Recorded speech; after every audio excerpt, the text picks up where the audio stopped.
High guys, আসসালামু আলাইকুম। Welcome back to another new video. আর আজকে আসি আমি এই যে দেখতে পারতেছেন মেঘের উপরে।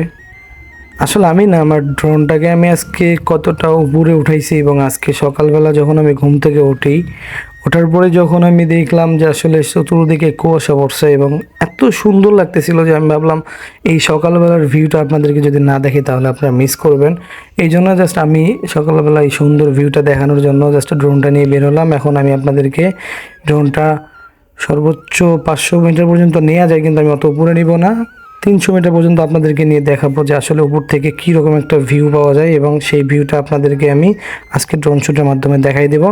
তো যারা ভিডিওটা দেখতেছেন অবশ্যই ভিডিওতে একটা লাইক কমেন্ট করে দিবেন, এবং এরকম ন্যাচারালি সুন্দর এবং কে কোন জায়গার ভিডিও দেখতে যাচ্ছেন সেটা কমেন্ট বক্সে অবশ্যই জানাই দিবেন। So let's is the video.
এখানে 300 মিটার উঠানোর পরে যখন আমি এখান থেকে শ্যুটটা নিচ্ছিলাম, আসলে মনে হচ্ছিল যে আমি মনে হয় মেঘের উপরে উঠাই ফেলছি আমার ড্রোনটাকে। আর এতটা সুন্দর লাগতেছে যে ন্যাচারালি আপনারা সাজেক বলেন, যেখানে সাজেক যাওয়ার পরে এরকম মেঘের যে ছোঁয়া পাওয়া যায়, যেটা আমরা চোখে দেখতে পারি একদম স্পষ্ট।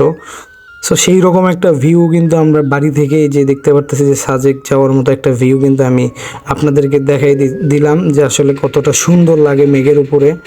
তো এরপরে যদি আপনারা চান তাহলে আমি সর্বোচ্চ 500 মিটার নিয়ে আপনাদেরকে দেখাই দিব যে আসলে ওইখান থেকে কতটা সুন্দর লাগে। তো আসলে আবহাওয়ার উপর ডিপেন্ড করে আপনাদের যে উপরে কতটা সুন্দর লাগবে। আর এই জন্য আমি আবহাওয়াটা সকালবেলা এত সুন্দর এবং কুয়াশাচ্ছিন্ন দেখতে পেয়েই কিন্তু আমি ড্রোনটাকে আকাশে উঠাইছিলাম। দেন তারপরে কিন্তু এত সুন্দর একটা ভিউ আপনাদেরকে দেখানোর সুযোগ পেয়েছিলাম। সো ভিডিওটা যদি ভালো লাগে অবশ্যই একটা লাইক কমেন্ট শেয়ার করে দিবেন, এবং ফেসবুক পেজ বা ইউটিউব চ্যানেল নতুন হয়ে থাকলে অবশ্যই সাবস্ক্রাইব এবং ফলো দিয়ে আপনারা আমাদের পাশে থাকবেন। সো ধন্যবাদ সবাইকে।